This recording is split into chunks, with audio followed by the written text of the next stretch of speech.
नमस्कार, आप देख रहे हैं सी न्यूज़ भारत और मैं हूं आपके साथ ज्योति अरोरा। वक्त हो गया है न्यूज़ बुलेटिन का, तो आइए नजर डालते हैं इस वक्त की बड़ी खबरों पे। अम्बेडकर नगर जिले के टांडा विकासखंड क्षेत्र के एक गांव का निवासी युवक संदीप श्रीवास्तव ने पर्यावरण को सुरक्षित करने को लेकर अपने जीवन को उद्देश्य बना लिया है। जहां 21 साल की उम्र में ही जब अन्य युवा अच्छी नौकरी, विलासितापूर्ण जिंदगी और मौज मस्ती का ख्वाब देखते हैं, ऐसे में संदीप पर्यावरण को बचाने के लिए लोगों को वृक्षारोपण का कार्य करने को कह रहे हैं, जिसके लिए वह गांव-गांव में पौधा लेकर पहुंच जाते हैं और निःशुल्क लोगों की जमीन पर पौधा रोप देते हैं। बचपन में ही संदीप के माता पिता की मृत्यु के बाद परिवार के अन्य लोगों ने मुंह मोड़ लिया, जिसके कारण अपनी इकलौती छोटी बहन की परवरिश पर उसकी पढ़ाई लिखाई का जिम्मा भी उठा रहा है कि अचानक पिछले वर्ष नवंबर में कोरोना से 12वीं क्लास में पढ़ रही बहन जया श्रीवास्तव की मृत्यु हो गई, जो पढ़ाई के साथ साथ अपने आसपास बचपन से ही वृक्षारोपण करती रहती थी। बहन की मृत्यु के बाद भाई संदीप श्रीवास्तव, जो कि दिल्ली में IAS की तैयारी कर रहा था, अब ग्रीन अर्थ जया नाम की एक संस्था बनाकर बहन की स्मृति में गांव-गांव में अपनी ट्यूशन से मिलने वाली रकम से निःशुल्क वृक्षारोपण कर रहा है। पर्यावरण बचाने की भावना जो है मेरी बहन से आई, जो बीते कुछ महीने पहले ही नवंबर में ही जो है उसकी मृत्यु हो गई। शायद भगवान को यह मंजूर नहीं था, क्योंकि वो पर्यावरण के प्रति ज़्यादा उसकी रुझान थी। वो घर घर गांव में जाके जो है वृक्ष लगाती थी। लेकिन जब उसकी मृत्यु हो गई, मुझे पता चला, मैं बाहर पढ़ाई कर रहा था, IAS की तैयारी कर रहा था, फिर मैं आया तो पर्यावरण के प्रति मुझे एक वो संदेश देके गई कि पर्यावरण को बचाना है। उसके इस मिशन को मैं आगे बढ़ाना चाहता हूँ और रफ्तार देना चाहता हूँ। आज मैं जो है इस टाइम जो है मैं लगभग 1500 पेड़ लगा चुका हूँ। कई गांव में मैं पेड़ लगा चुका हूँ। उसके इस अभियान को और मैं तेज़ी कर चुका हूँ। और मैं जो है अभी मैं 21 साल का हुआ हूँ। जो है बचपन में ही माता पिता की मृत्यु हो गई थी, जिससे मैं हाई स्कूल के बाद जो है पढ़ाना शुरू कर दिया, ट्यूशन पढ़ाना। इसी से मेरा खर्चा चलता था। और मैं हर एक युवा को यह संदेश देना चाहता हूँ कि वो इस अभियान में अपना सहयोग दें, पर्यावरण को बचाने में कार्यरत रहें। आज इस उम्र के युवा जो है इंटरटेनमेंट के लिए और पर्यावरण की तरफ ना ध्यान दे रहे हैं, इंटरटेनमेंट की तरफ ध्यान दे रहे हैं, मॉडर्न हो रहे हैं धीरे धीरे। और जो है वो इंजीनियर बनना चाहते हैं, डॉक्टर बनना चाहते हैं। ठीक है, आप बनिए, लेकिन पर्यावरण के प्रति भी थोड़ा सा आप टाइम दीजिए, समय दीजिए, वक्त निकालिए कि जिससे पर्यावरण भी बचाया जा सके। अम्बेडकर नगर से सी न्यूज़ संवाददाता संदीप जायसवाल की रिपोर्ट। बहराइच के नए DM डॉक्टर दिनेश चंद्रा ने संभाली बहराइच जिले की कमान, जहां जिले के नवागत जिलाधिकारी डॉक्टर दिनेश चंद्र सिंह ने जिलाधिकारी बहराइच का अपना नवीन पदभार ग्रहण कर लिया है। उन्होंने कोषागार में पदभार ग्रहण करने के पश्चात कलेक्ट्रेट स्थित अपने चैम्बर पहुंचकर वहां मौजूद अधिकारियों से परिचय प्राप्त किया। जो सिविल कार्यकारी शाखा है PCS एग्जीक्यूटिव, उसमें एग्जाम बैच है 95 और 97 बैच का PCS अधिकारी हूँ। 2012 IAS का बैच अलॉट हुआ है। मैं जनपद प्रदेश के महत्वपूर्ण पदों पर कार्य कर चुका हूँ। यह मुझे सौभाग्य प्राप्त हुआ है कि मैं हरिद्वार, प्रयागराज, गोरखपुर, मुरादाबाद, मेरठ, मुजफ्फरनगर, सहारनपुर, अलीगढ़, गाजियाबाद, कानपुर देहात के मैं DM था, भी उसके पहले म्यूनसिपल कमिश्नर था। तमाम महत्वपूर्ण जगहों पर रहा हूँ और मैं ये कह सकता हूँ कि मुझे जनता के बीच जाकर उनकी समस्याओं से रूबरू होकर उनके निस्तारण के लिए एक मुझे अच्छा काम करने में मुझे। सर, कलेक्टर कहाँ रहे? कलेक्टर तो मैं कानपुर देहात था और दूसरा यहाँ हूँ। इसके पहले मैं म्यूनसिपल कमिश्नर गाजियाबाद था।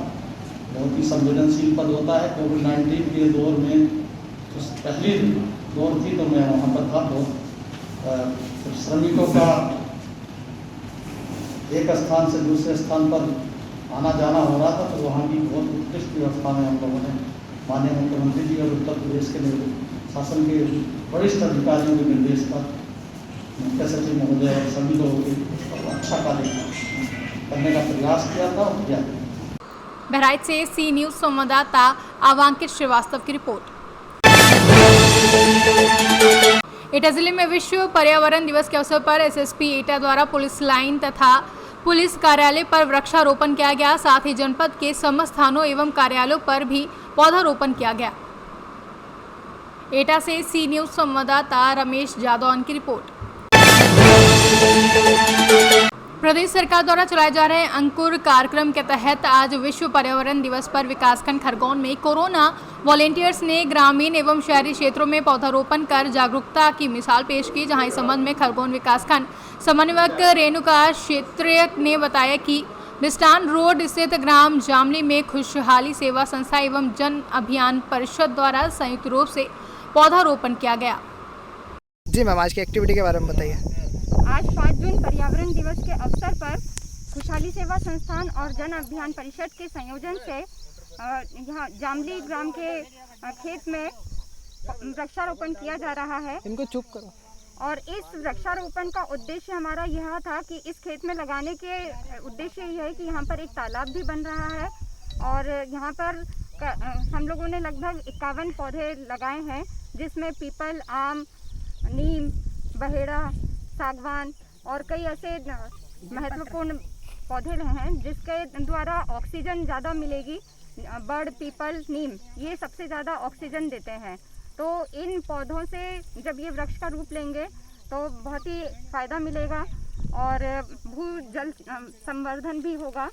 तो हमारे इस उद्देश्य के पीछे यही है कि जो कृत्रिम ऑक्सीजन अभी ले रहे हैं लोग, तो कृत्रिम ऑक्सीजन की बदले प्राकृतिक ऑक्सीजन मिले। हाँ जी, क्या नाम आपका? डॉक्टर श्वेता चौधरी। खरगोन से सी न्यूज़ संवाददाता प्रकाश प्रजापति की रिपोर्ट।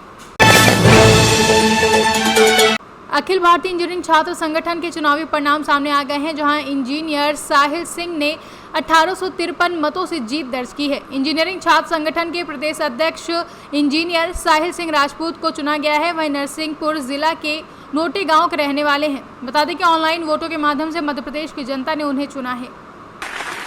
छात्रों को न्याय दिलाया गया। छात्रवृत्ति का जो घोटाला हुआ था उसकी राशि भी वापस कराई गई और जो भ्रष्ट थे उन पर कार्रवाई भी अखिल भारतीय इंजीनियरिंग छात्र संगठन के प्रयासों से की गई है। मैं आप सभी को बताना चाहता हूं, अखिल भारतीय इंजीनियरिंग छात्र संगठन ने जबलपुर के सफाई कर्मियों की भी लड़ाई लड़ी। अखिल भारतीय इंजीनियरिंग छात्र संगठन ने, मैं नाम नहीं लेना चाहता किसी राजनीतिक दल का, लेकिन पिछले कुछ समय पहले दिलेरी में विस्थापितों के लिए उनके आसियाने छीन लिए गए, उनकी छतों से, उनके सर से छतें छीन ली गई, उनको झोपड़ी बनाकर रहने के लिए मजबूर कर दिया गया। उनकी लड़ाई ये सो इंडिया ने लड़ी, उनकी लड़ाई हमारे संगठन ने लड़ी। और किस पद पे आपको निर्वाचित किया गया? प्रदेश अध्यक्ष का निर्वाचन हुआ है, जिसको चुनाव जीतकर मैं अध्यक्ष आज बना हूं प्रदेश का। अच्छा, किस चीज़ का निर्वाचन किया गया? ये अखिल भारतीय इंजीनियरिंग छात्र संगठन है जिसका चुनाव हुआ था, तो इसमें मध्य प्रदेश की जनता ने चुनकर आज मुझे इस लायक बनाया है। तो आपको निर्वाचित किया गया, तो क्या आप मुद्दों का समाधान करेंगे, क्या मांगे उठाएंगे इसको लेकर? मांगे पूर्व समय में मेरे द्वारा निरंतर उठाई गई हैं और जैसे कि हमारी मांग थी इंजीनियरिंग कॉलेज की, जो प्रमुखता से मांग थी, लेकिन अभी कोविड के टाइम पे मेडिकल कॉलेज की मांग बहुत ज़रूरी थी।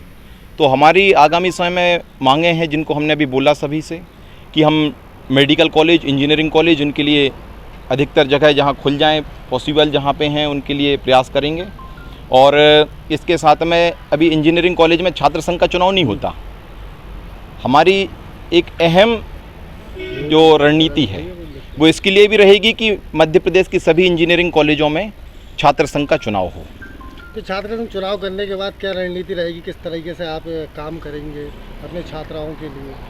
इसमें छात्र छात्राओं के लिए जो अहम है, आज के समय में बड़ी समस्याएं होती हैं।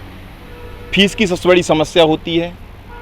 कॉलेज के जो लोग होते हैं मनमानी फीस वसूल करते हैं। बड़ी समस्याएं होती हैं मध्यम वर्गीय गरीब परिवार के लिए। मैं गरीब परिवार से उठा हूँ, मैं दर्द समझ सकता हूँ गरीब परिवार के लोगों का। तो जो फीस एक लिमिटेड हो, छात्र छात्राओं पर अत्याचार ना हो। मेरी जो छात्राएं हैं, बहनें हैं, उन पर जिस तरह की जानकारियां मिलती हैं, ये सब घटनाएं ना घटें, इसके लिए हमारे प्रयास रहेंगे। लोगों को सब्सिडी को लेकर भी काफ़ी मुद्दा सामने आता है। सब्सिडी जो है कि छात्रों को वृत्ति में नहीं मिल पाती। छात्रवृत्ति के मामले में मैं आपको बता दूं कि कुछ कॉलेजों ने छात्रवृत्ति घोटाला भी किया था जिसका ये करोड़ों का छात्रवृत्ति घोटाला जो हुआ, तो हमारे ही संगठन में, जब मैं संगठन का जबलपुर का संभागीय अध्यक्ष था, तब इस संगठन ने छात्रवृत्ति घोटाला को उजागर किया था। हाईकोर्ट में जनहित याचिका लगी थी, छात्रवृत्ति घोटाला की राशि वापस कराई गई थी और जो दोषी थे उन पर कार्रवाई भी हमारे ही संगठन के प्रयासों से की गई थी। आपका नाम बता दीजिए। साहिल सिंह राजपूत। नरसिंहपुर से सी न्यूज़ संवाददाता निकेश पटेल की रिपोर्ट। सुल्तानपुर के लंबोआ तहसील क्षेत्र के वैनी गांव में सरकारी जमीन पर अवैध रूप से मकान बनाकर किए गए कब्जे को प्रशासन ने गिरवा दिया, जहां अवैध कब्जे को हटाते समय मौके पर एसडीएम राम अवतार, तहसीलदार हरीशचंद्र समेत कई थानों की फोर्स मौजूद थी। वहीं एसडीएम ने कहा कि जहां भी ग्राम सभा की जमीन पर अवैध कब्जा होगा उसे हटवाया जाएगा। बैनी ग्राम में जो है ग्राम सभा की भूमि पे गिरीश पांडे का अवैध कब्जा था। तहसीलदार कोर्ट से बेदखली का आदेश भी हुआ था। इसके पश्चात उनके द्वारा अपील जिलाधिकारी महोदय के यहाँ गई, वो भी खारिज हो गई। इसके बाद रिट हाई कोर्ट में दायर की गई और निरस्त कर दी।